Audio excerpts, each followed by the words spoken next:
कि हम पूरी कहानी सिर्फ 2 घंटे में सुनाएंगे तो? जी हाँ, हम आपको पूरी कहानी सुनाने जा रहे हैं। बिग बैंग से आज तक की कहानी। हम आपको पूरी कहानी सुनाने जा रहे हैं। बिग बैंग से आज तक की कहानी। कैसे हमारे ग्रह पर इंसानों का जन्म हुआ, किस तरह से हम स्टोन एज से स्टीम इंजन तक पहुंचे, किस तरह से शहरों और सभ्यताओं के पहले बीज पड़े। हर चीज जुड़ी हुई है और वो रास्ता आप तक जाता है। इतिहास को इतना सब कुछ करने में 1370 करोड़ साल लगे, लेकिन हम आपको हर जरूरी जानकारी देंगे सिर्फ 2 घंटे में।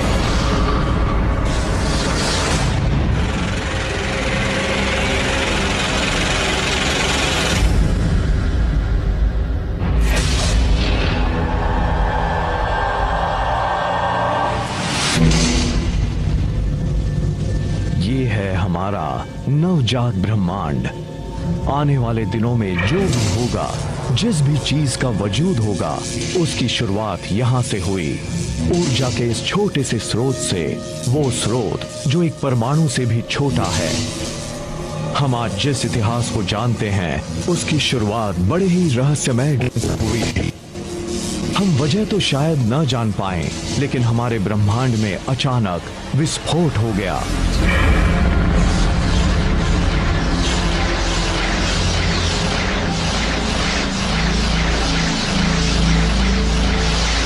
सेकंड के करोड़वें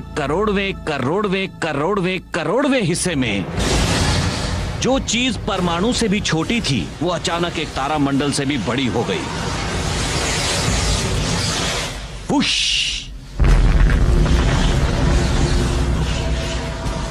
आप जिसे देख रहे हैं वो ऊर्जा है, और अगले 2 घंटे में हम जो दिखाने जा रहे हैं उसे समझने के लिए ये बेहद अहम है। सेकेंड के एक मामूली से हिस्से में बिग बैंग ने इतनी ऊर्जा पैदा कर दी जो आज तक मौजूद है। इतनी ऊर्जा जिससे हर तारा रोशन है, हर जीव को जिससे ताकत मिलती है। हम जितनी भी ऊर्जा का इस्तेमाल करते हैं वो उस वक्त की है जब कायनात बनी थी। जब हम कार में पेट्रोल डालते हैं, तब हम उस ऊर्जा का इस्तेमाल करते हैं जो बिग बैंग के वक्त बनी थी। हम ब्रह्मांड की ऊर्जा का इस्तेमाल करते हैं।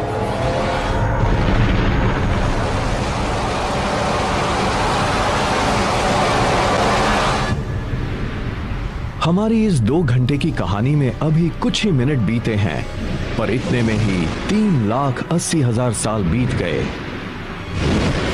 अब आप देखने वाले हैं हमारे असली पूर्वजों के जन्म को, पहले परमाणुओं को। ये है हाइड्रोजन। ब्रह्मांड इसकी मदद से ही हमारे आसपास की हर चीज बनाने वाला है। हाइड्रोजन एक बेसबॉल टीम की तरह होती है। हम सोचते हैं कि किस खिलाड़ी को हम टीम में रखें। मुझे एक ब्रह्मांड बनाना है, उसकी शुरुआत हाइड्रोजन से करूंगा, क्योंकि उसमें बहुत ज्यादा गर्मी और दबाव होता है और उससे कई किस्म के परमाणु बनाए जा सकते हैं। पहले परमाणु ब्रह्मांड में उड़ने लगे, लेकिन अच्छी बात यह हुई कि वो बराबरी से नहीं फैले थे, क्योंकि ज्यादा परमाणुओं वाले छोटे पॉकेट्स में शुरुआती ब्रह्मांड को गढ़ने वाले ग्रेविटी ने अपना जादू दिखाना शुरू किया।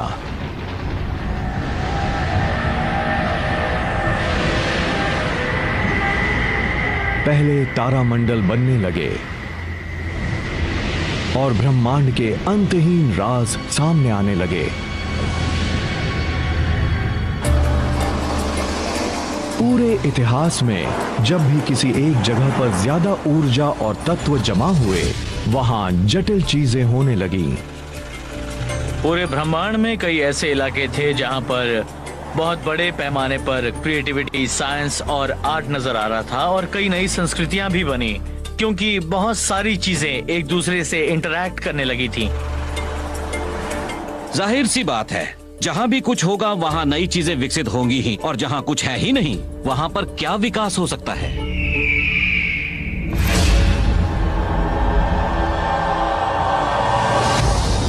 बिग बैंग के 30 करोड़ साल बाद भी नए बन रहे तारामंडलों के अंदर ग्रेविटी लगातार गैस और धूल के बादलों को दबा रही थी, जिससे दबाव और गर्मी बहुत तेजी से बढ़ने लगी। जब तापमान करीब 17.25 लाख सेल्सियस के आसपास पहुंच गया, तब हाइड्रोजन के अणु आपस में टकराने लगे, जिससे एक नया तत्व बना हीलियम, और उससे निकलने लगे ऊर्जा के तेज गुबार। पहले तारे का जन्म हुआ।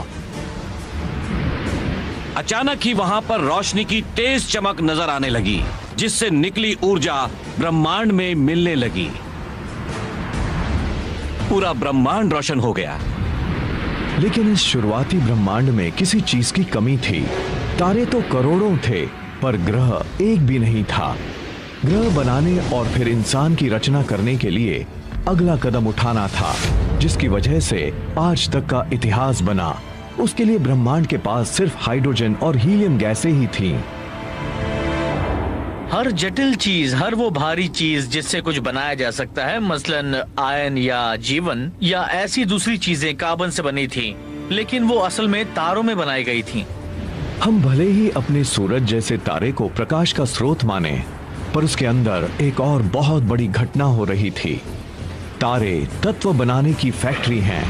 वो हाइड्रोजन को हीलियम से, हीलियम को लिथियम से मिलाकर 25 ऐसे आम तत्व बना रहे थे जो जीने के लिए जरूरी थे, जिनमें कार्बन, ऑक्सीजन, नाइट्रोजन और आयन भी शामिल थे। मतलब 1200 करोड़ साल पहले ही तारे वो तत्व बनाने लगे थे जिनसे आयन एज शुरू हो सकता था, जिनसे शहरों के लिए इमारतें और इंसान के बनाए कुछ बेहतरीन स्मारक बन सकते थे।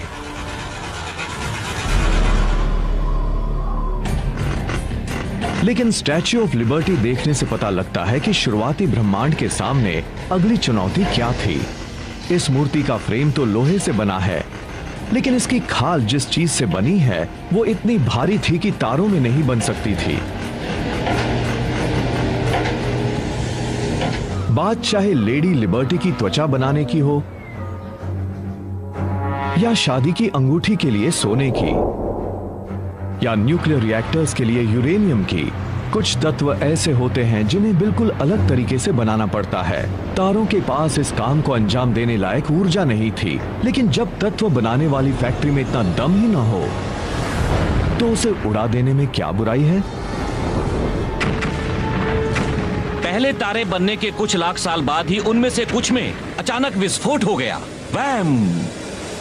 इन विस्फोटों को सुपरनोवा कहते हैं, और ये ब्रह्मांड में बिग बैंग के बाद सबसे बड़े विस्फोट थे।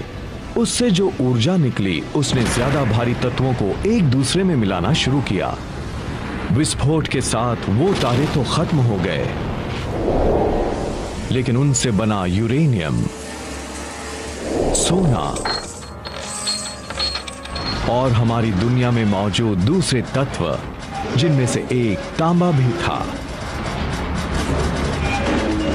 पीरियोडिक टेबल ऑफ एलिमेंट्स असल में ब्रह्मांड में मौजूद पिंडों की एक लाइब्रेरी है, जिनसे हमारी दुनिया बनी। उनमें से ज्यादातर चीजें तो उस खास केमिस्ट्री सेट से ही निकली थीं।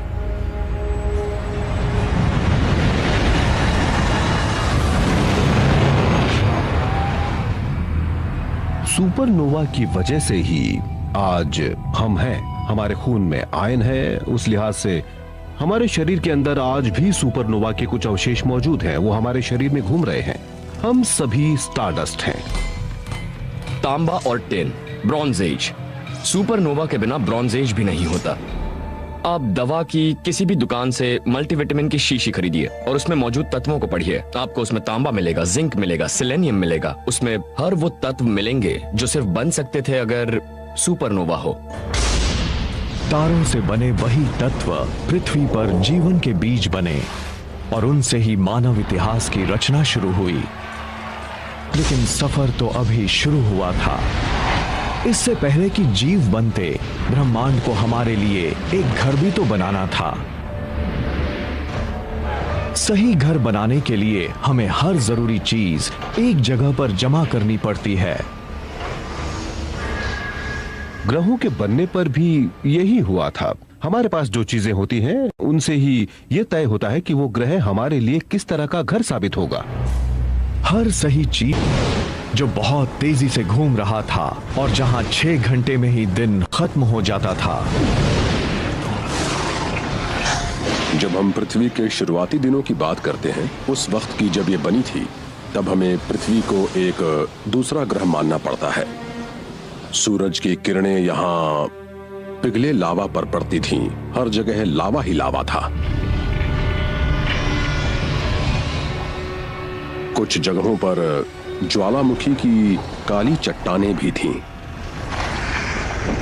पिघली चट्टान में मौजूद तत्व इधर उधर बिखरे हुए थे।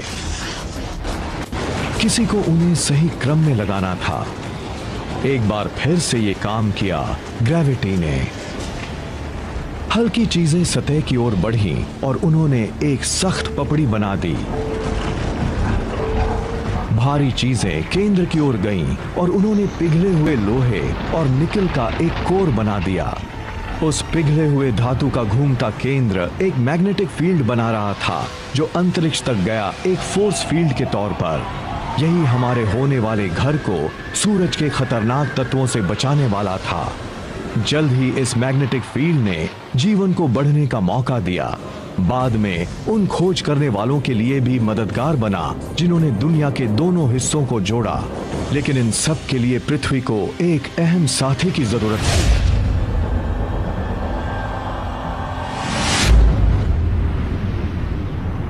450 करोड़ साल पहले मंगल ग्रह के बराबर का एक पिंड करीब 40,000 किलोमीटर प्रति घंटे की रफ्तार से पृथ्वी से टकराया।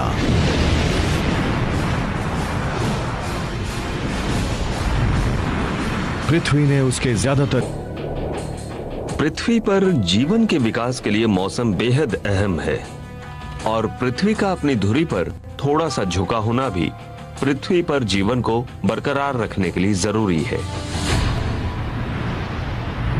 चांद की ग्रेविटी की वजह से पृथ्वी की घूमने की रफ्तार भी कम हुई, जिससे हमारे दिन अब 6 घंटे की बजाय 24 घंटे के होने लगे।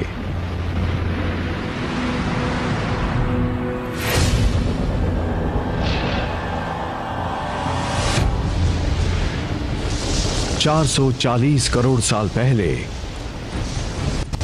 पृथ्वी पर इतनी गर्मी थी कि तरल पानी रह ही नहीं सकता था, लेकिन वायुमंडल में पानी की भाप थी। अब सवाल था कि उसे आसमान से नीचे कैसे लाया जाए। जिस किसी दुनिया में जीवन हो, वहां पर थोड़ी बरसात भी जरूरी है।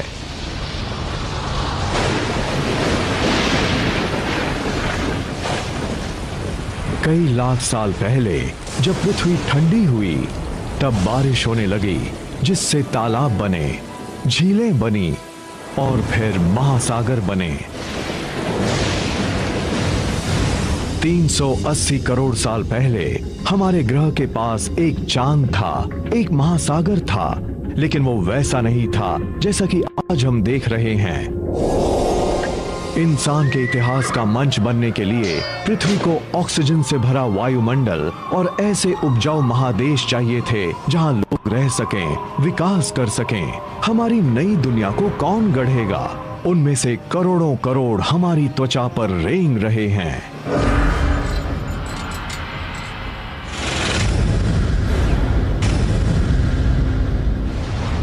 हम आपको दुनिया का इतिहास 2 घंटे में बता रहे हैं। बिग बैंग से लेकर आज तक की कहानी। हमारी आज की दुनिया में इससे जुड़े कई सुराग छिपे हैं। दरअसल इस तरह की संरचनाओं में पृथ्वी पर जीवन की शुरुआत के रहस्यमय सुराग छिपे हुए हैं।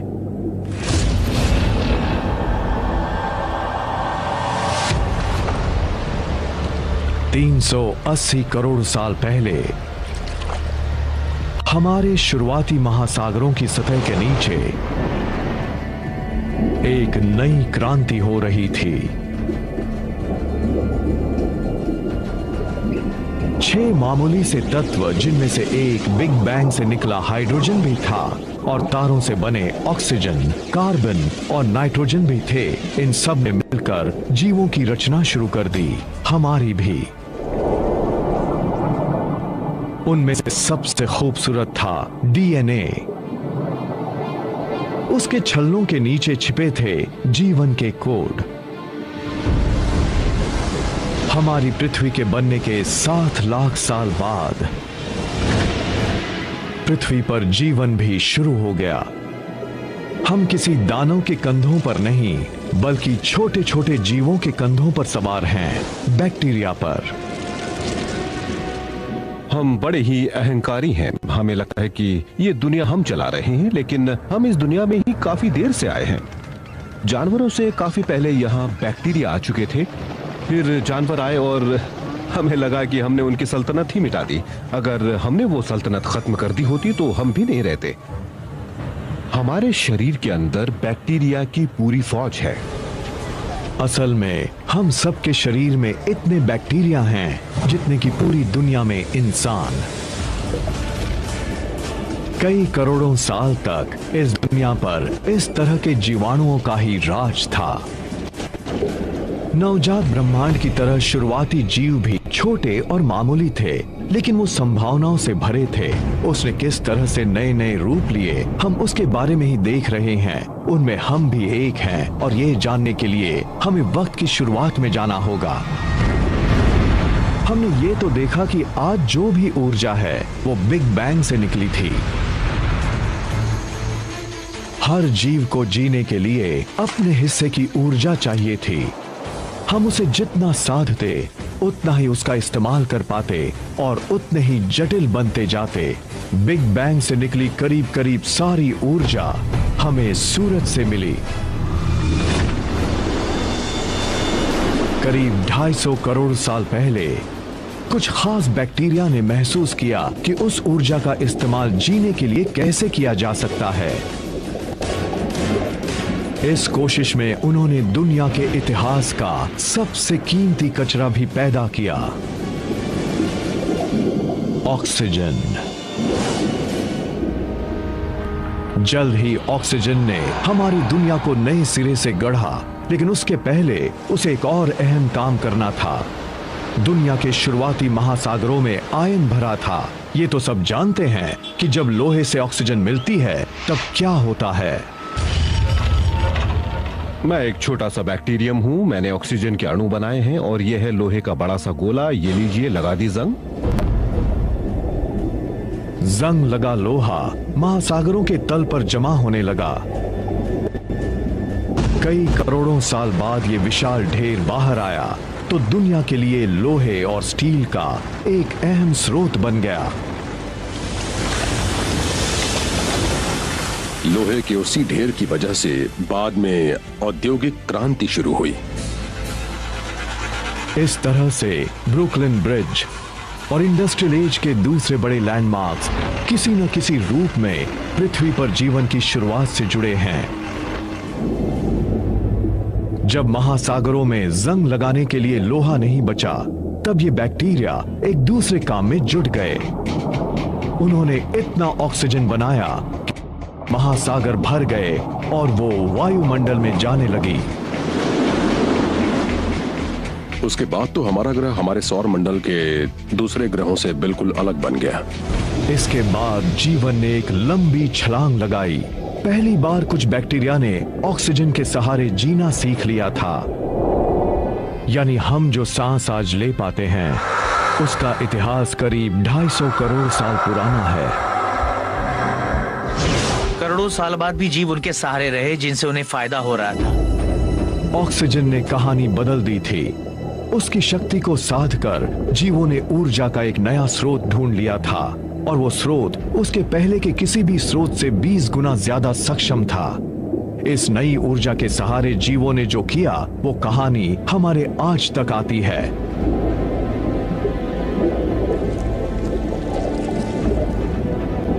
अगले 200 करोड़ साल में जीवन और जटिल हो गया था।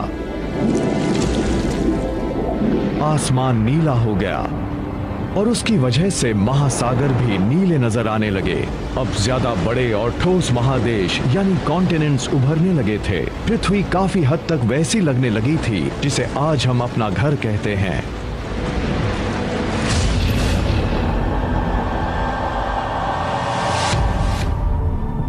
$550 करोड़ साल पहले जब पृथ्वी अपना 400 करोड़वां जन्मदिन मना रही थी, तब वायुमंडल में ऑक्सीजन का स्तर 0 से बढ़कर 13% तक पहुंच गया था। आप एक गहरी सांस लीजिए, क्योंकि अब पृथ्वी पर उथल पुथल होने वाली है।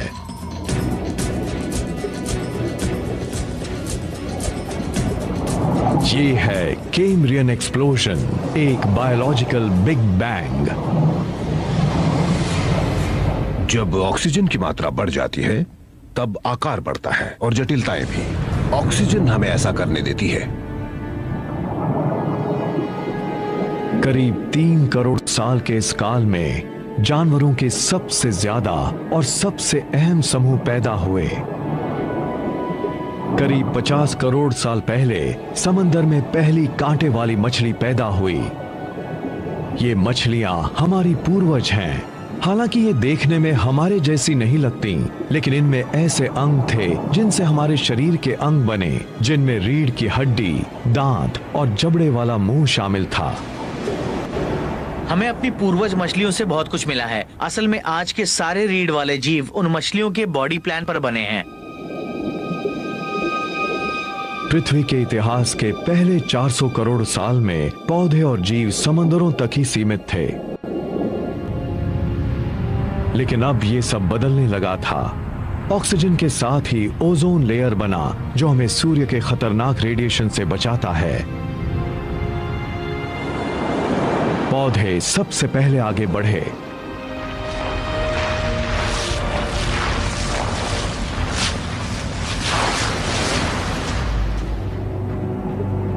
करीब 40 करोड़ साल पहले जीव भी आगे बढ़ने को तैयार हो गए। सबसे पहले आए वो एम्फिबियंस, जिनके कई वंशजों में से एक हम भी हैं। जानवरों के विकास के सिलसिले में मुझे जो बात सबसे दिलचस्प लगती है वो है एम्फिबियंस का प्राचीन महासागरों से बाहर आना और जमीन पर आकर हवा में सांस लेना। ये तो वैसा ही है जैसे हमारे दादा के दादा के दादा के दादा समंदर से बाहर आए हों और इस दुनिया का नजारा किया। उसे देखकर उन्होंने कहा होगा, अरे मैं तो यहाँ रह सकता हूँ। उन पेड़ों को, कीड़े मकोड़ों को देखो, यहाँ खाना भी है, मैं यहाँ रह सकता हूँ।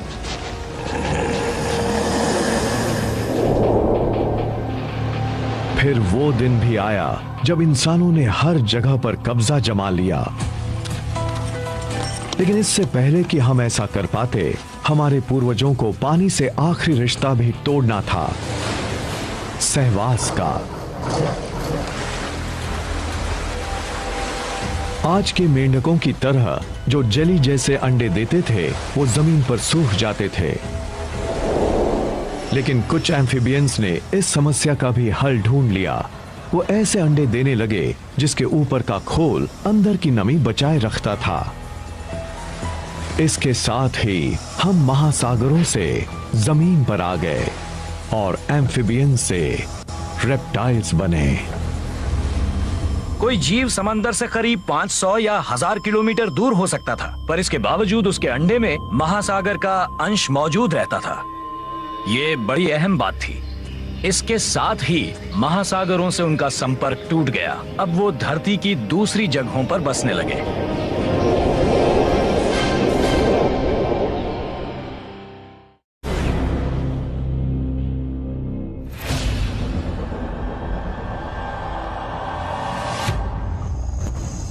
तीस करोड़ साल पहले जीवन विशाल हरे भरे दलदलों में पल रहा था, लेकिन पृथ्वी वहां पर एक नया खेल रच रही थी। वहां पौधों की मौत होती तो वो वहीं पर दफन हो जाते थे। बिग बैंग से जो ऊर्जा पैदा हुई थी, वो पौधों के जरिए जमीन के नीचे तक जाने लगी थी और कोयला बनने लगा था। ये आने वाले करोड़ों साल बाद इंसानों के लिए एक बेशकीमती तोहफा साबित होने वाला था।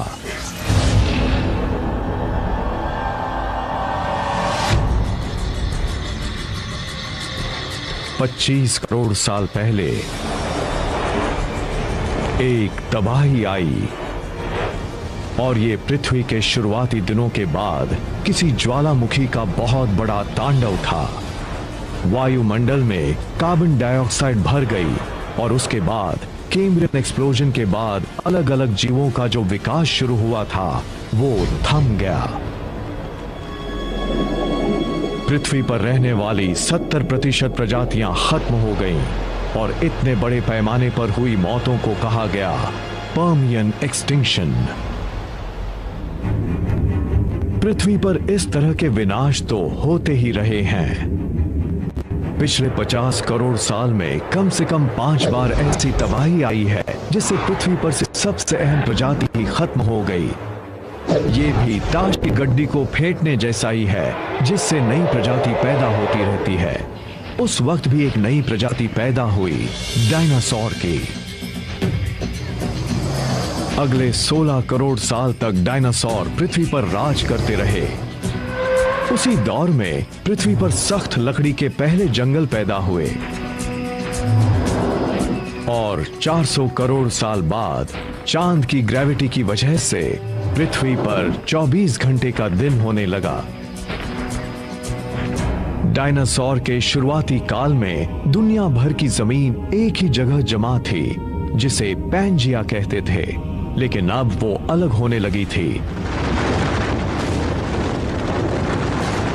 अफ्रीका साउथ अमेरिका से अलग हो गया, अटलांटिक महासागर सामने आया और उससे बनी मानव इतिहास की सबसे मजबूत सरहद, वो सरहद जिसने नई और पुरानी दुनिया को अलग कर दिया। इस बात में शक नहीं कि डायनासोर काल के सबसे बड़े जानवर ट्राइसेराटॉप और टी रेक्स ही थे, लेकिन कुछ बेहद अहम जीव उनके पैरों के आसपास भी घूम रहे थे।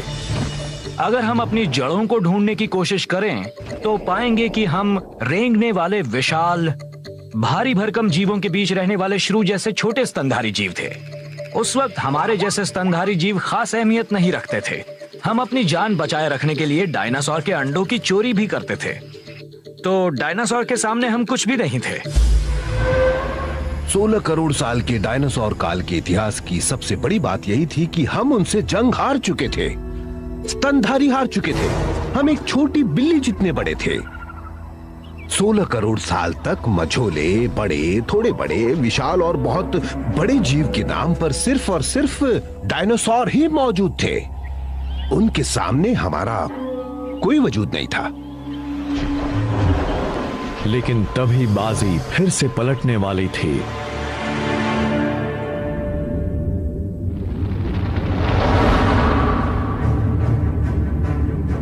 साढ़े 6 करोड़ साल पहले करीब 10 किलोमीटर चौड़ी चीज जो शायद एक एस्टेरॉयड था पृथ्वी से टकराया।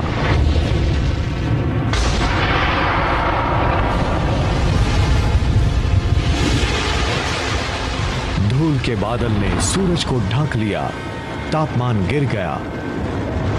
पृथ्वी पर रहने वाला 25 किलो से ज्यादा वजन का हर जीव खत्म हो गया। डायनासोर का काल खत्म हो गया। डायनासोर ने हमें सबसे बड़ा तोहफा दिया था, अपनी मौत का तोहफा। जब वो खत्म हुए तो स्तनधारियों को बढ़ने का मौका मिला। डायनासोर के खत्म होने के कुछ ही साल बाद पहले वानर पैदा हुए। वो सही मायनों में वानर थे। उनके बाद के रूपों में एक हम भी हैं और विकास के क्रम में उन स्तनधारियों को सामने देखने वाली आंखें मिली जिनसे वो गहराई का अंदाजा लगा सकते थे और लचीले हाथ मिले जिनमें 5 उंगलियां थीं। उनकी 5 उंगलियां थीं हमारी तरह, जिनसे वो किसी चीज को पकड़ सकते थे। और अगर आप उन जीवों को देखें जिनकी उंगलियां हमारी तरह नहीं हैं, तो आप पाएंगे कि वो किसी चीज को एक सीमा तक ही पकड़ सकते हैं या उन्हें मैनिपुलेट कर सकते हैं। 5 करोड़ साल पहले हमारे पूर्वज उस ग्रह पर विकसित हो रहे थे जो गर्म हो रहा था। वो इतना गर्म था कि ध्रुवों पर भी जंगल थे। उसके बाद महादेश यानी कॉन्टिनेंट्स अलग हुए और अफ्रीका और अमेरिका ने अपना रूप ले लिया।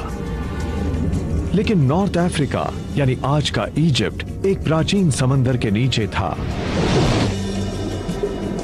उस समंदर के तल पर खोल वाले छोटे छोटे जीव रहते थे नेम्यूलाइटिस, कैल्शियम और कार्बन से बने उनके खोल समंदर के तल पर कई करोड़ साल तक जमा होते रहे और उनसे बने चूना पत्थर, वो चूना पत्थर जिससे पिरामिड बनाए गए। अगर आप इन पिरामिडों को ध्यान से देखें तो साफ पता लगता है कि 4000 साल पहले बनी ये इमारतें असल में 5 करोड़ साल पुराने सी शेल से बनी हैं।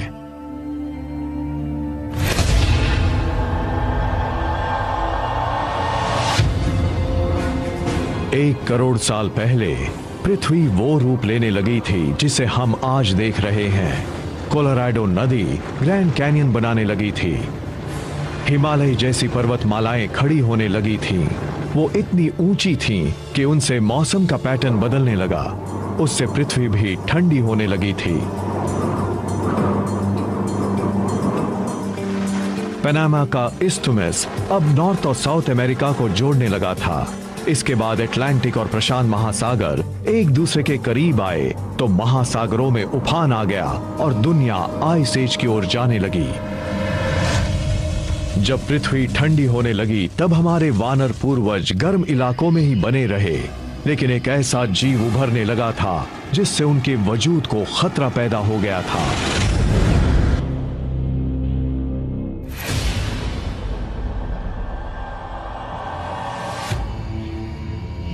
सत्तर लाख साल पहले हमारे वानर पूर्वज पेड़ों पर चैन से रहते थे, लेकिन उनके आसपास के इलाकों पर हमले होने लगे थे। इस नए खिलाड़ी ने भी मानव इतिहास पर उतना ही असर डाला जितना कि पृथ्वी के किसी और जीव ने। आप शायद इस बात पर यकीन न करें, पर हमारे वजूद के लिए एक चीज बेहद अहम थी और वो चीज थी घास। दुनिया के करीब हर इलाके में एक ही वक्त पर घास के मैदान नजर आए। अफ्रीका के सवाना हो, यूरेशिया के स्टेपलैंड्स हो, या फिर नॉर्थ अमेरिका के प्रेरीज, या फिर अर्जेंटीना के घास के मैदान। घास दुनिया में हर जगह थी। ईस्ट अफ्रीका में घास के मैदानों ने हमारे वानर पूर्वजों के जंगल के घरों में घुसपैठ कर ली थी। जब पेड़ कम बचे और उनके बीच दूरी बढ़ गई, तब हमारे पूर्वजों को उसके मुताबिक ढलना पड़ा। वानरों ने देखा कि एक ही पेड़ पर बहुत ज्यादा वानर रह रहे हैं, जबकि वहाँ खाने की कमी है। तब उन्हें खाने की तलाश में एक जगह से दूसरी जगह पर जाना पड़ा और उन दो जगहों के बीच थे घास के मैदान। अब वहां तक पहुंचने का एक तरीका तो था बेतहाशा भागो और दूसरा तरीका यह था कि घास के मैदानों में खाने की जो चीजें हैं उनका ही फायदा उठाओ, वही खाओ। इसके बाद कुछ वानर तो इस वीरान नए घर में आ गए।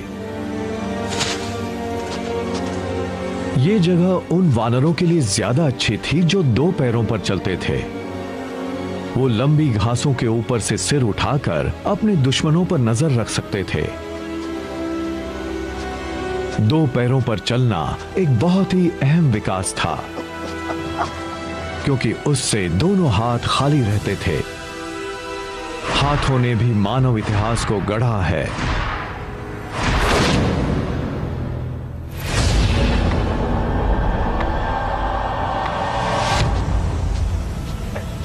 $26 लाख साल पहले प्रोटो ह्यूमंस या होमिनिड्स जिस दुनिया में घूमते थे, वहां की धरती सिलिकॉन से भरी थी। वो करोड़ों साल पहले तारों के केंद्र में बना था और सिलिकॉन पृथ्वी के केंद्र में दूसरा सबसे बड़ा तत्व था। उसकी एक बहुत बड़ी खूबी ये थी कि वो ऑक्सीजन के साथ जुड़कर क्रिस्टल बनाता था, जिससे ठोस पत्थर बनते थे और उस पत्थर को जब गढ़ा जाता तब वो टूटता नहीं था। होमिनिड्स ने 26 लाख साल पहले ही क्रिप्टोक्रिस्टलिन सिलिकेट्स को तोड़ना सीख लिया था, जिससे धारदार किनारे बनते थे और लोग उनका इस्तेमाल 26 लाख साल तक करते रहे। जैसे ही मामूली से पत्थर पर धारदार किनारा बना, हमारे पास एक हथौड़ा आ गया। हमें काटने का एक हथियार मिल गया। पत्थर की एक मामूली से हथियार की मदद से इंसान अब 1000 ऐसे काम कर सकता था जो वो पहले नहीं कर पाता।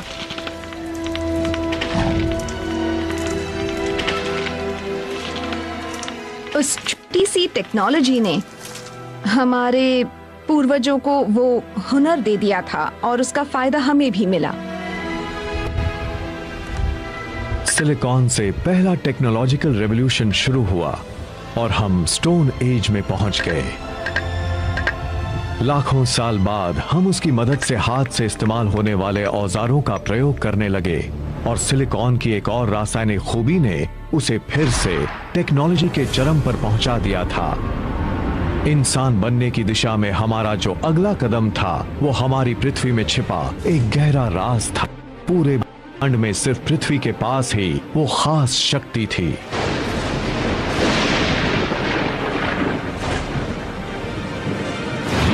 सौर मंडल के तमाम ग्रहों और चांदों में सिर्फ पृथ्वी पर ही ऐसी खास खूबी है जिससे कि यहाँ आग जल सकती है।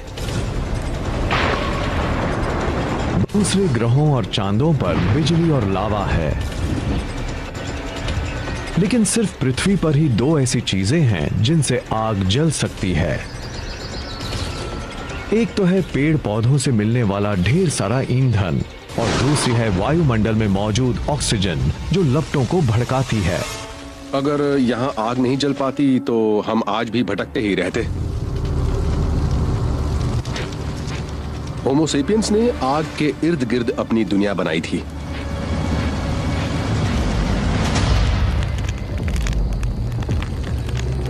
हमारे पूर्वजों ने 8 लाख साल पहले ही आग को काबू में रखना सीख लिया था।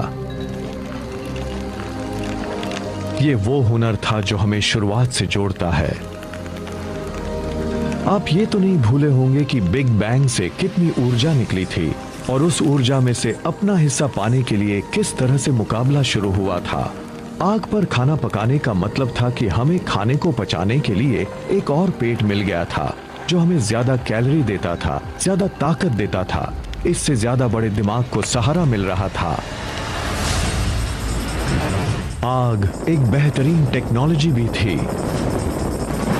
जल्द ही हमने मिट्टी से बर्तन, धातु से हथियार और पानी से भाप की शक्ति का इस्तेमाल सीख लिया। अगर हमारे पास आग नहीं होती तो इंटरनल कंबशन इंजन भी नहीं होते, आग नहीं होती तो धातु नहीं होते, आग के बिना रबर नहीं होता। ये वो टेक्नोलॉजी थी जिसने उनके लिए संभावनाओं के दरवाजे खोल दिए जो उसका इस्तेमाल करना जानते थे।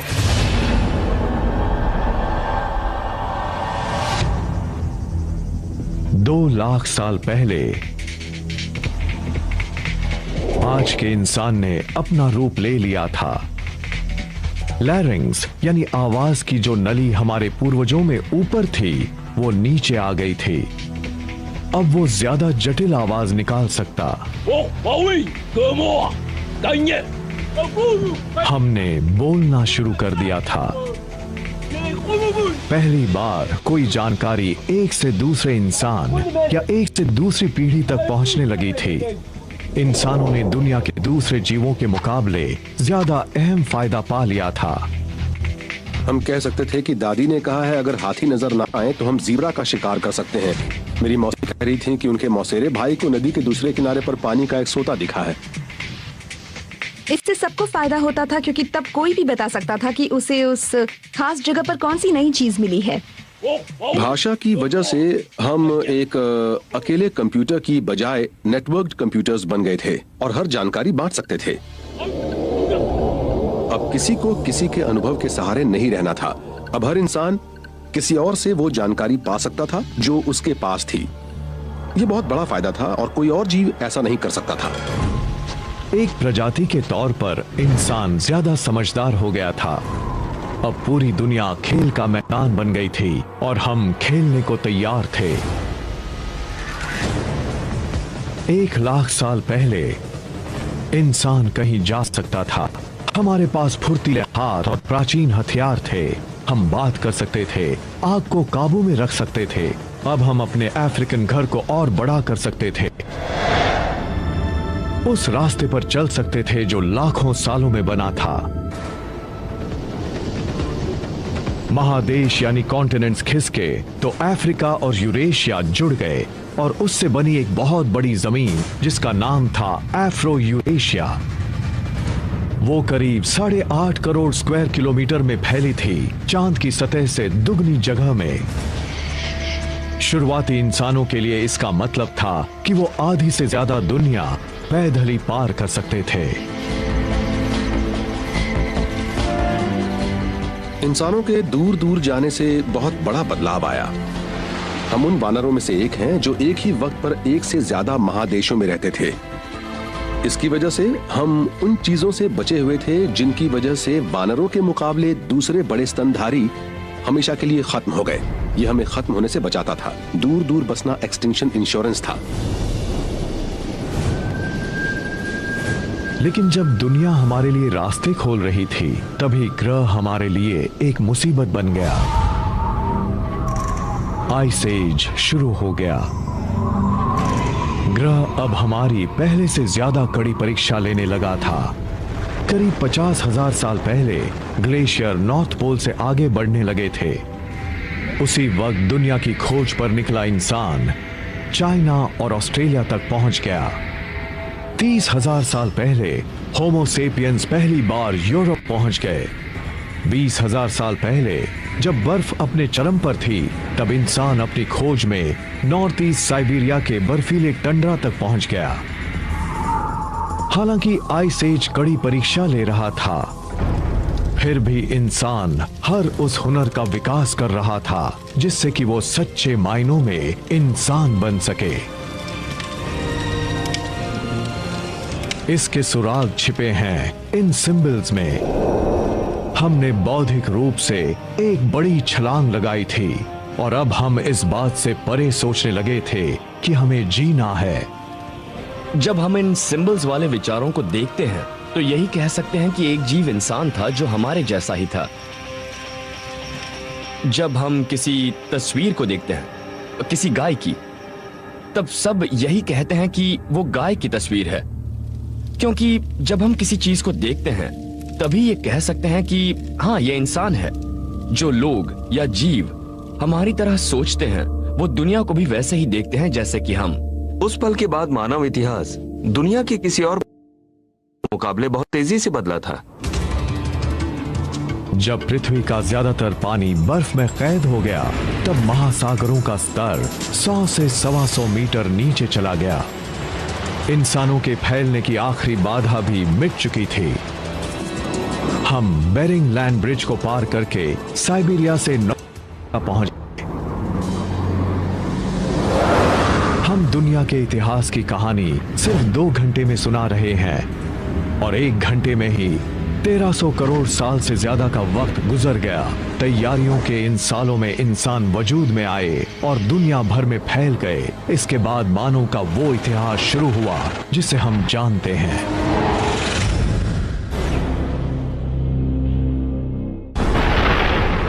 दुनिया का हमारा इतिहास वक्त की शुरुआत में एक बिग बैंग के साथ शुरू हुआ था। फिर हमने करीब 1400 करोड़ साल का सफर तय किया। इंसान इस मंच पर अहम भूमिका निभा रहा था, इसलिए यह जानना जरूरी है कि उस इतिहास में हमारी भूमिका कितनी छोटी सी है। इस बात को आसानी से समझने के लिए हम 1400 करोड़ साल के इतिहास को 14 साल का इतिहास मान लेते हैं। उस लिहाज से देखें तो हमारी पृथ्वी सिर्फ 5 साल पुरानी है, यानी ब्रह्मांड के इतिहास का करीब 1/3 हिस्सा।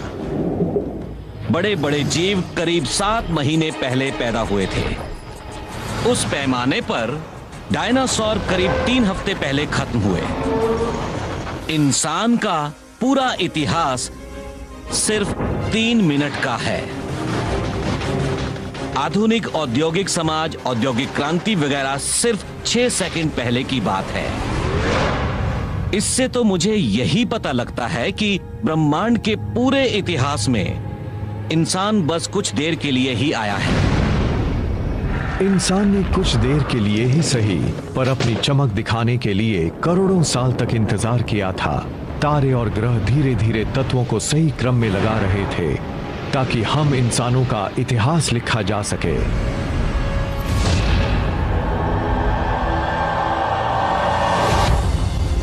10,000 BC में अफ्रीका से बाहर आने के 1 लाख साल के अंदर ही इंसान साउथ अमेरिका तक पहुंच गया था। वहां इंसान का सामना आइस एज की मुश्किलों से हुआ, लेकिन हमारी मौत नहीं हुई, बल्कि हमने खुद को उस माहौल में ढाल लिया। हम ज्यादा समझदार हो गए थे। उसके बाद हमने पूरी दुनिया में अपनी बस्तियां बसा ली, समंदर किनारे से पहाड़ की चोटियों तक, हरे भरे मैदानों से लेकर रेगिस्तानों तक, हर जगह इंसान थे।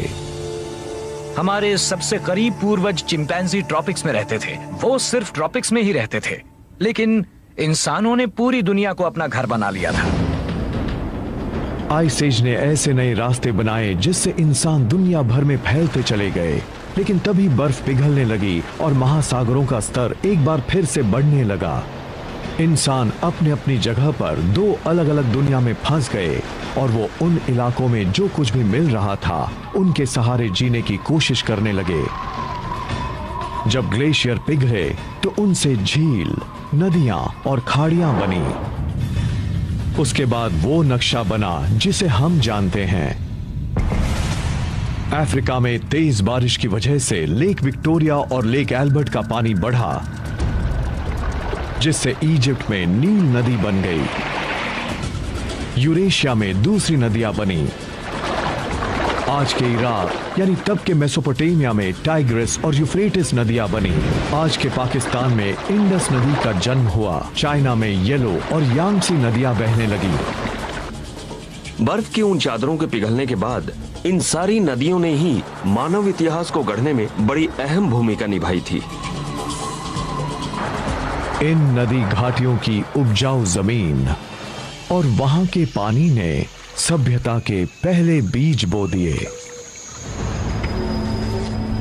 आइस एज के बाद जब मौसम गर्म हुआ तब पौधे और इंसान भारी संख्या में बढ़ने लगे और तब इंसान एक ही जगह पर बसने लगे। स्थायी बस्तियां बसने लगीं, आबादी बढ़ने लगी।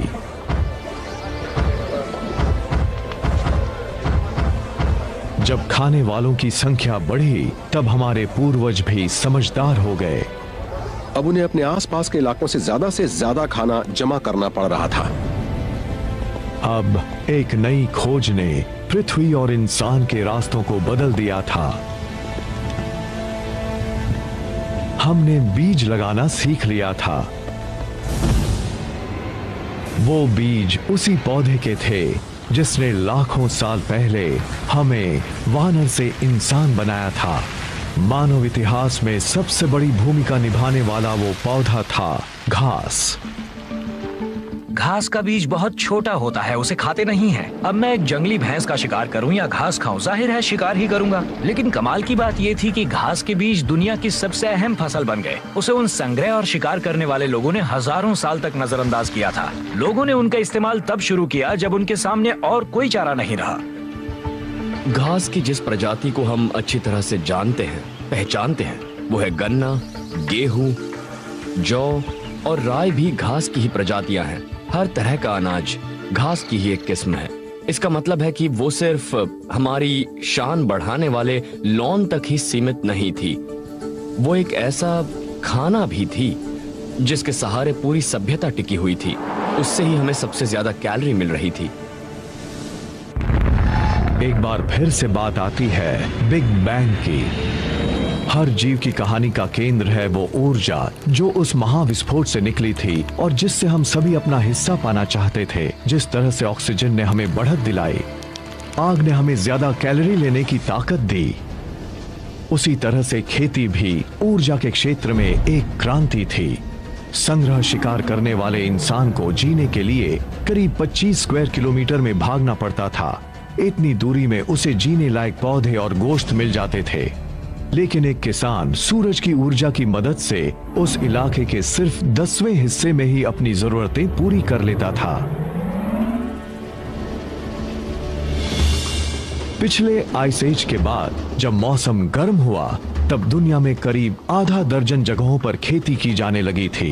लेकिन भौगोलिक रूप से देखें तो पौधों और पालतू बनाने लायक जानवरों का सबसे बड़ा समूह नजर आया मध्य पूर्व के उपजाऊ इलाकों में। मिडिल ईस्ट में कई किस्म के जीव नजर आने लगे थे और उन जीवों को पालतू बनाया जा सकता था, जीवों को भी और पौधों को भी।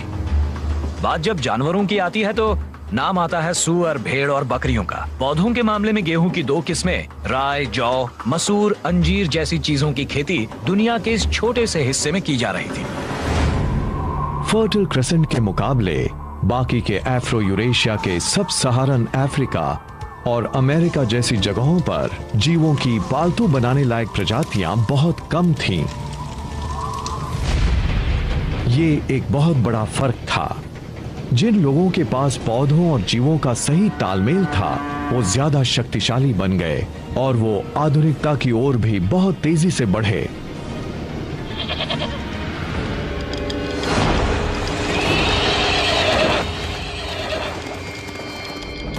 One animal that gives any human who can tame it an almost unbeatable edge is the horse.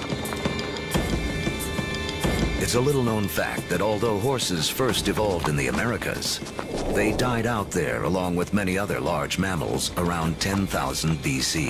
There were at least 3 species of Ice Age horses in North America, maybe more. Some as small as ponies, some as big as Clydesdales. And they had evolved in North America for 40 million years. They're part of the whole history, and then they're gone. They're gone. These powerful potential allies disappear before they can be used by the first North Americans. Fortunately, before that happened, large numbers of horses escaped back across the Bering Strait land bridge and spread out across the great grasslands, the steppe lands of Central Eurasia. A narrow escape that had a profound effect on human history. Around 4000 BC, nomadic people in Central Asia learned to tame them for the first time. Domesticated horses will be harnessed across Eurasia, advancing everything from work to warfare. Perhaps no other animal has had a bigger influence on the course of human history. And the circle wouldn't be complete for another 5,000 years, when Christopher Columbus would bring horses with him on his second voyage to the Americas. His horses would be the first to set hooves in the Americas since the Great Die-Off over 10,000 years earlier.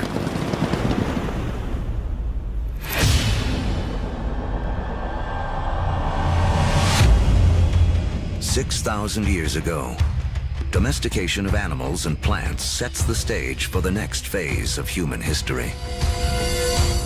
Like clouds of interstellar dust gathering in material to form stars, a type of gravity is at work as places like Sumeria, located in part of the Fertile Crescent known as Mesopotamia, draw in people, support large populations, and spin up into centers of power and innovation. By 3000 BC, some of these Sumerian settlements can truly be called our first cities. One of them, Uruk, has around 50,000 people living in less than 1 square mile. A population density that rivals modern-day New York City. Humans have become so efficient at deriving energy from domesticated food that this land area, which would have supported only a single hunter-gatherer, now can support thousands. But a change in diet also triggers a new dependence. Once you move to agriculture, you are depending for 80–90% of your calories on perhaps 1 or 2 species. In the case of the Middle East, wheat and barley. In the case of wheat and barley, they both ripen at about the same time. Humans have to gather the seeds at the same time. So now we have our food for the year that has arrived in one hit. It's like getting your salary paid once a year. You need to record it, you need to plan, because if inevitably your crop fails, you have famine. and you're not going to have another go for another 12 months.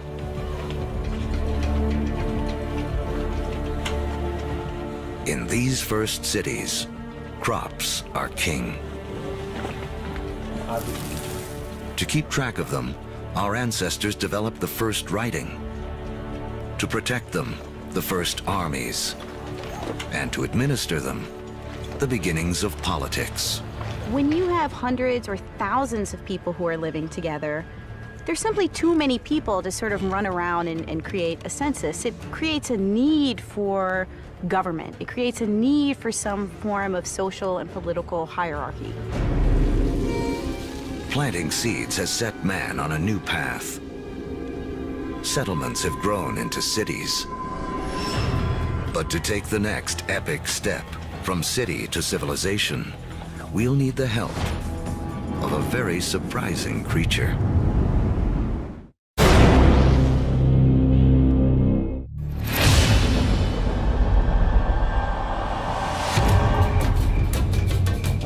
"5,000 years ago, after wandering the earth for more than 100,000 years, mankind has begun to settle down. We cluster near rivers, along the Tigris and Euphrates, the Nile, the Indus, the Yellow and Yangtze. Civilizations are about to take off. But first, they must all master one thing: trade. The more they exchange goods and learn from other lands, the faster they grow. It seems that long-distance trade and communication is a necessary precursor to allow urban civilization as we know it. And surprisingly, the first civilizations arise on the back of a creature with a lowly reputation in the modern world: the donkey. The donkey caravan is the interstate highway and high-speed internet of its day. Their routes will lay the groundwork for the modern world. Moving not only goods like timber and bronze, but ideas and stories. The civilizations they connect will be some of the first described in the Bible. The caravan routes converge at the Persian Gulf, where they link up with ships that carry goods to India. It essentially brought these civilizations together into great cultural and material exchange, and really was the beginning of the trend towards globalization. It is a key to understanding how our world works to this day. Just like the first civilizations, we trade and form networks. These networks form hubs. And throughout history, being at that hub has meant one thing. The amount of ideas, the amount of cargo that passes through a region seems to have a direct correlation to how powerful and important they are. By 2000 BC, humans have gone from humble huts to massive monuments. In Africa, great pyramids arise on the banks of the Nile. The first stages of Stonehenge rise up in ancient Britain. And back in Sumeria, artificial temple mounds called ziggurats climb ever higher toward the heavens. To cement these massive structures together, the builders of Sumeria turned to a substance that oozes from seepages along the Euphrates River. It's called bitumen. Used as asphalt in the modern world, it is the first petroleum product to be exploited by mankind.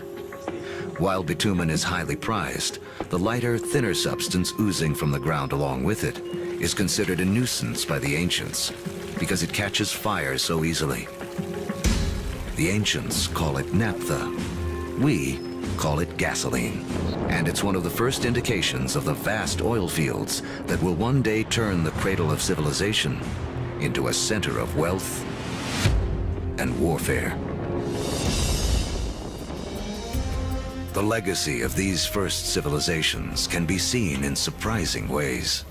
The Sumerian counting system was based on the number 12 rather than 10.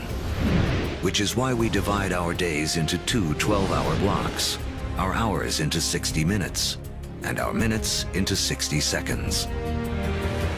The Sumerians also likely invented the wheel, which eventually leads to another innovation that will change the course of man, the chariot.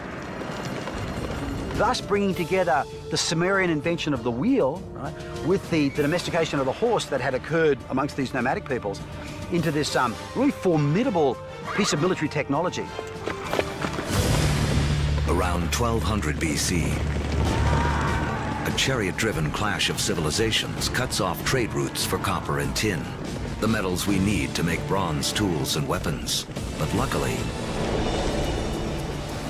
the stars have made us an alternative: iron. Now, metalsmiths make a crucial discovery.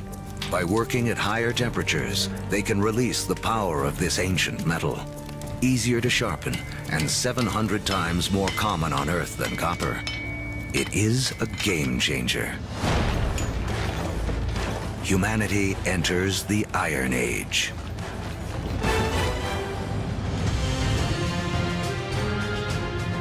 As we reach the first millennium BC, history has taken us on a wild ride.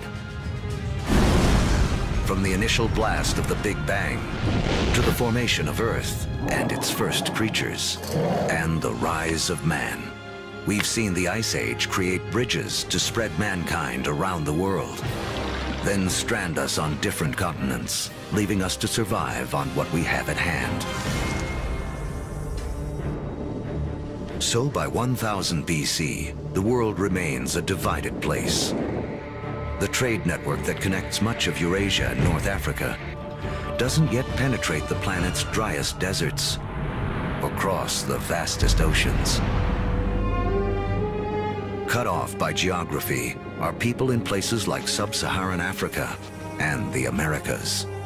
With few easy-to-domesticate plants and animals of their own, they remain tied to more ancient ways of life.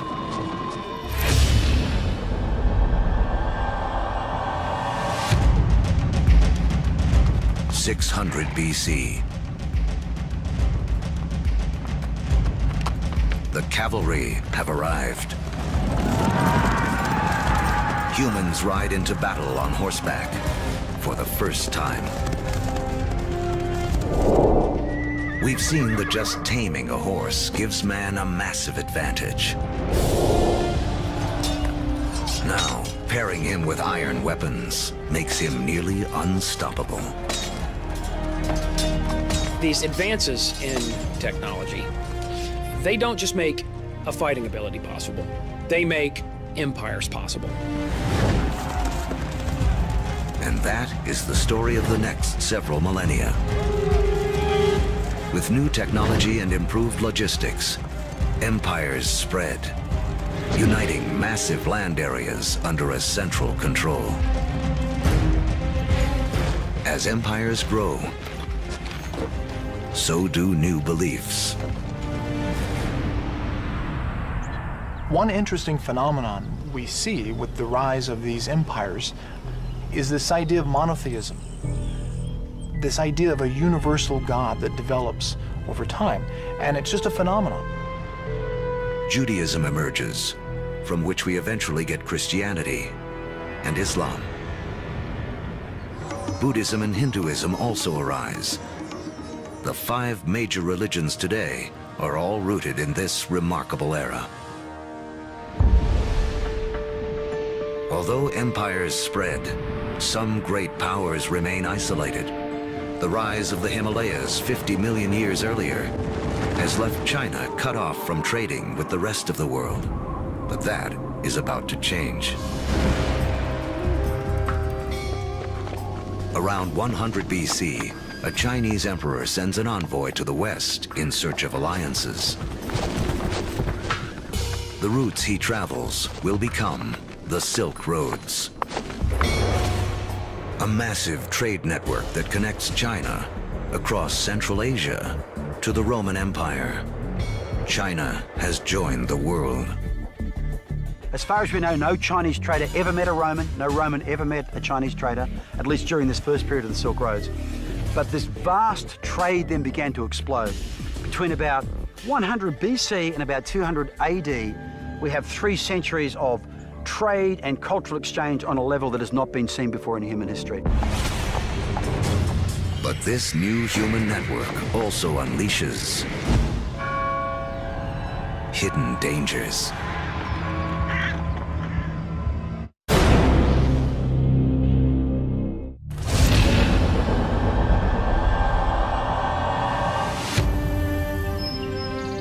By the beginning of the Common Era, great empires have risen and a massive trading network connects most of Europe and Asia. But the trade routes also carry an invisible threat. Disease. Massive epidemics that some blame for taking down both the Roman Empire and China's Han Dynasty.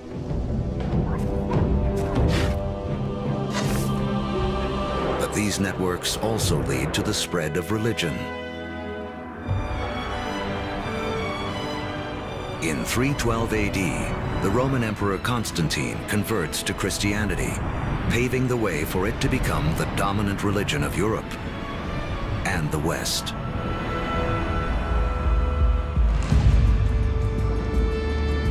Three centuries later, Islam also emerges. A religion that will, for a time, unify a territory 2.5 times larger than Rome ever was.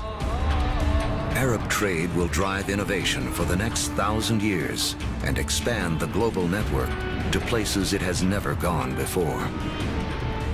The Arabs are sitting in the middle of Afro-Eurasia. There are Arab traders who are sailing off to China. There are Arab traders who are traveling all the way to the Atlantic Ocean. So they are sitting in the middle of the hub. One secret to Arab trade, the camel. A creature whose ancestor, like the horse, escaped across the Bering Land Bridge out of North America. A caravan of 6 camels can lug as much as 2 tons of cargo as far as 60 miles a day. Twice the load of a donkey caravan in half the time.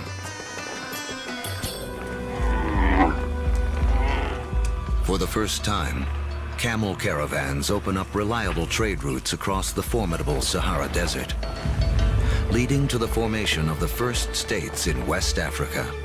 Arabic trade expands, moving salt from the Sahara to Rome, rice from Eastern Asia to India, the secrets of making paper out of China into Europe, and countless other inventions and ideas around the world.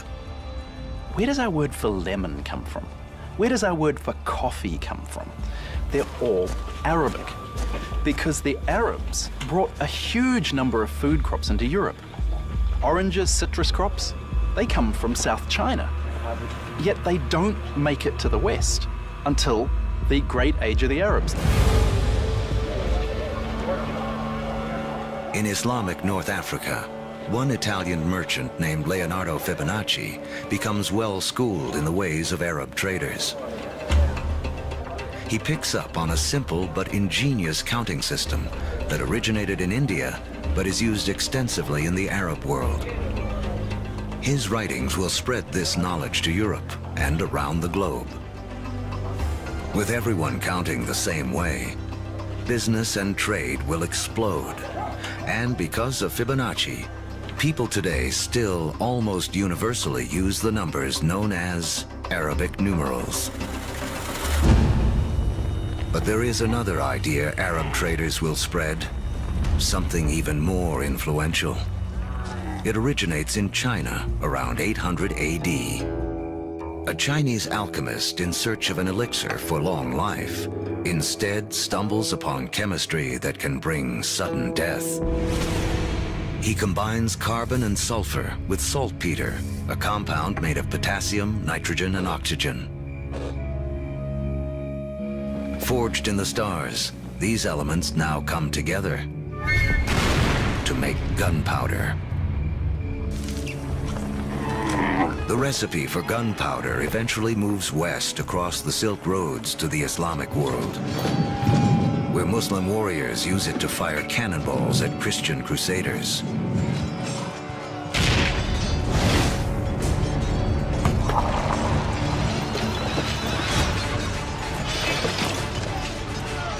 Europeans pick up on the idea, embracing and perfecting gunpowder weapons.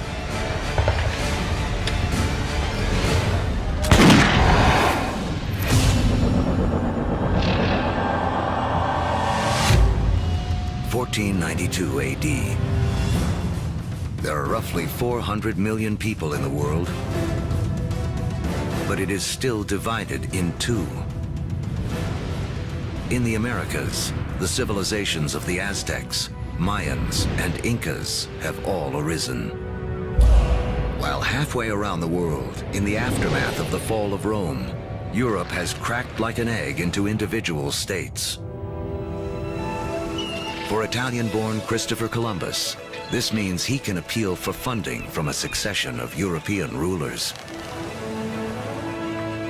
Until he finally convinces the King and Queen of Spain to back his expeditions. It has taken all of Earth's history to make Columbus's journey possible. For tacking into the wind, he uses triangular sails, a technology copied from the Arabs. To guide him, the compass, an invention from China. And guiding the needle, a magnetic field formed with the core of the planet itself. Although Columbus is looking for a new way to sail to India, what he does instead is finally and forever connect the two halves of the world. The voyage is not just significant in American history. As you'll see, it's a pivotal event in all of human history. Nothing will ever be the same.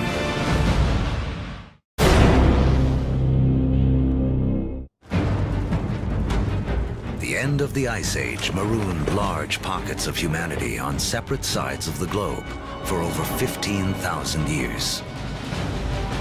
Now, that's all about to change. The voyage of Christopher Columbus in 1492 is taught as one of the most significant events in American history. In fact, it's one of the most significant events in all of human history. Prior to that voyage, the Great World Zones had existed largely in isolation. By crossing the Atlantic, Columbus opens up the vast American world zone, these two enormous continents of North and South America, with the millions of people that are living there, the resources that are available. And for the first time, people living in Eurasia become aware of this other part of the world. Until the voyage of Columbus, these people may as well have been living on different planets, so isolated were they. A trade network that started with the first civilizations, connected Europe, Asia, and Africa, now reaches across the Atlantic.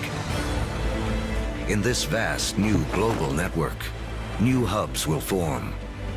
And once again, power will shift. For most of the last 2,000 years, Europe hasn't been that important. Then we get the age of Columbus, and what do you know? This is exactly the time where we see the rise of the West. This is when the West starts taking over, when it gets itself smack bang in the middle of the biggest exchange network the world has ever seen. Now, foods that had been isolated on disconnected continents begin to move around the world. Maize from the Americas shows up in Egypt and China. Potatoes from the Andes prove perfectly suited to the soils of Ireland and Russia. The old Fertile Crescent grains, like wheat, begin to feed the Americas. New foods mean more calories, more energy. Within 3 centuries of Columbus's voyage, the population of the world will more than double to 900 million. But the unequal hands dealt to the two hemispheres now play out in a deadly climax. European conquistadors, inheritors of the agriculture and animals of the Fertile Crescent, and the trade spread along the vast networks of the Old World, come bearing guns, riding horses, and carrying infectious diseases. The result, slaughter.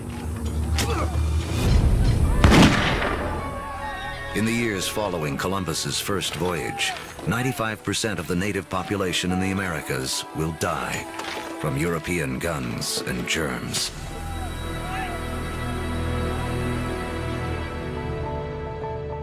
Once the hemispheres are connected, nothing can ever be the same. Take the incredible story of sugar. Chemically, it's the only source of fuel for our brains, a substance we are programmed to crave. Raw sugar comes mostly from sugar cane. Once again, a grass will play a central role in the story of mankind.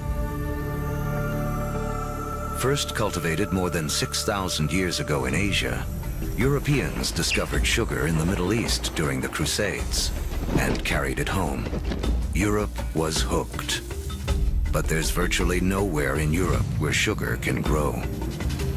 Then we have Christopher Columbus and the discovery of the New World.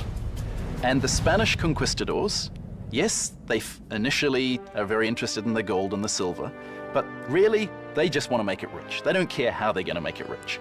And once the gold and the silver has been looted, the next step is to open sugar plantations. The Spanish themselves don't want to work in the sugar plantations. They start looking around for a new labor force. And over on the other side of the Atlantic, there is a place where they can buy slaves. And if we look at the history of slavery, the #1 destination of slaves from Africa are sugar plantations. So the history of sugar shapes the development of history through the Middle East, through the Crusades, through the conquest of Mesoamerica, and even the history of slavery from Africa to the Americas.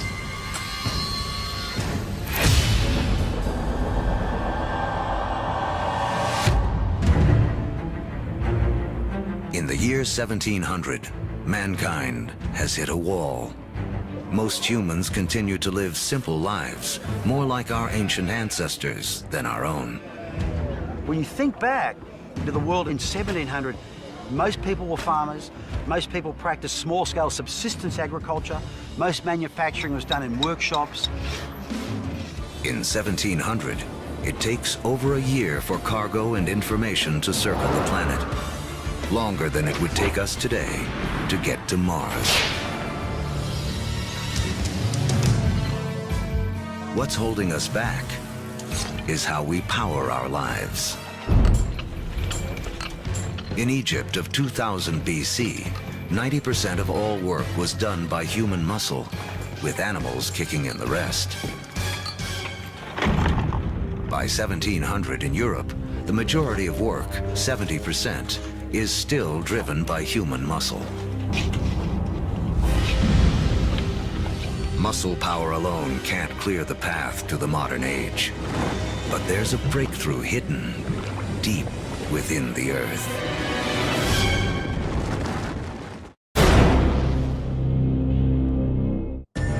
As our history of the world in 2 hours races towards a close, mankind has hit a wall.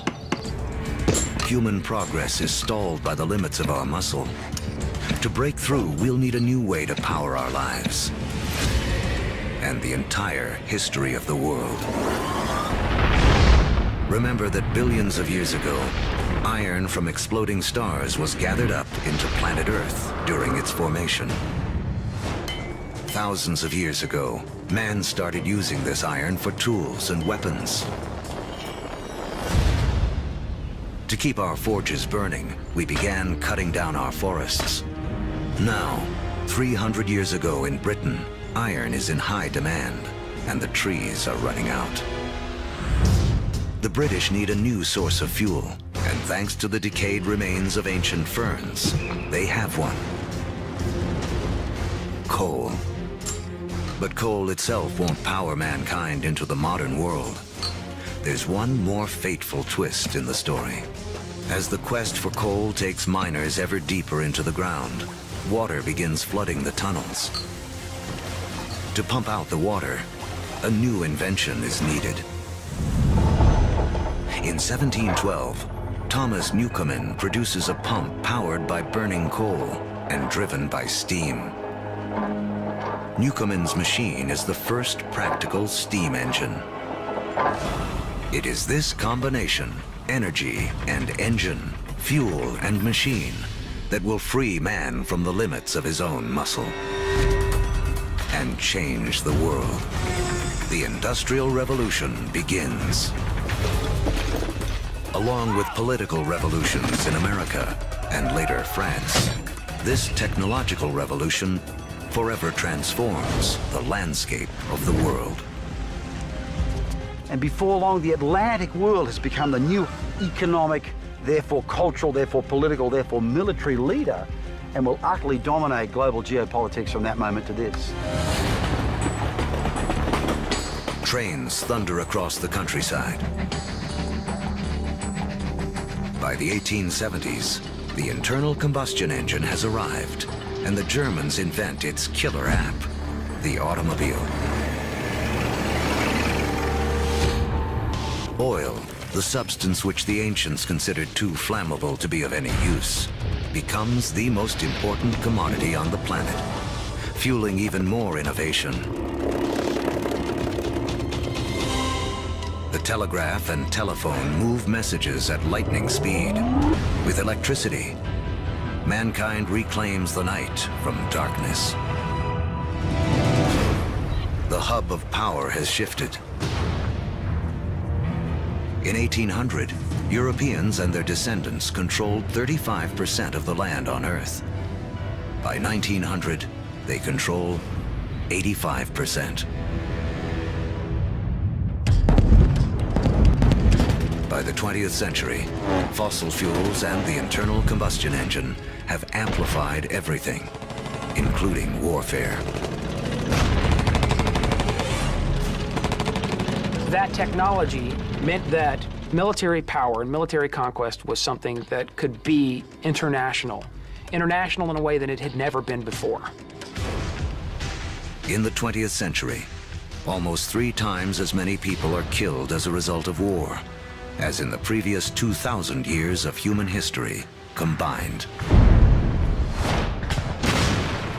The application of the industrial skills, the industrial technologies of the 18th century reached their culmination, I think, with these extraordinary events. And it's all being driven again by the micro-fossilized bodies of organic entities that disappeared into ancient swamps millions and millions of years ago.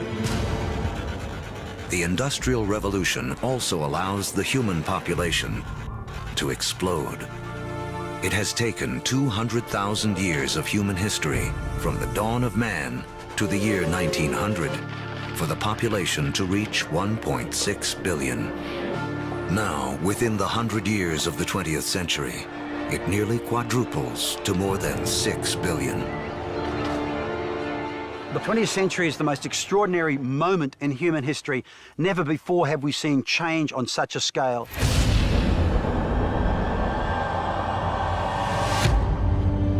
Today, humans number close to 7 billion. We are the dominant players on the planet. We have learned to harness 50,000 times more energy than our ancestors just 10,000 years ago.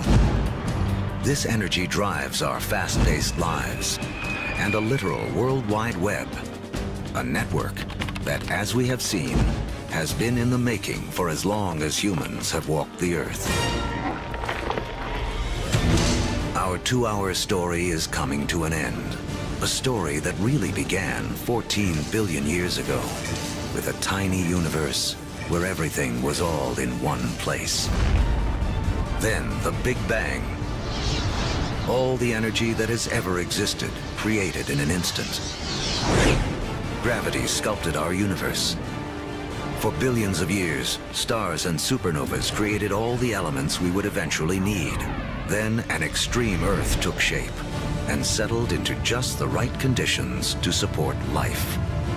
As the planet evolved, life competed for energy and grew more and more complex. Eventually, the conditions were right for our species to rise. We mastered stone and fire. When the Ice Age came, we spread around the planet. And when the ice melted, we were stranded on different continents.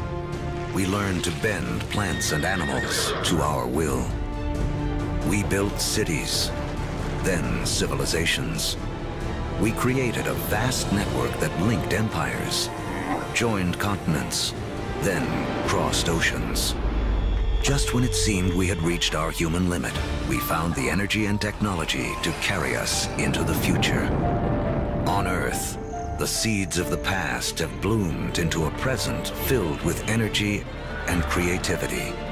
The stories of billions of lives have played out against the backdrop of a universe almost too vast to comprehend.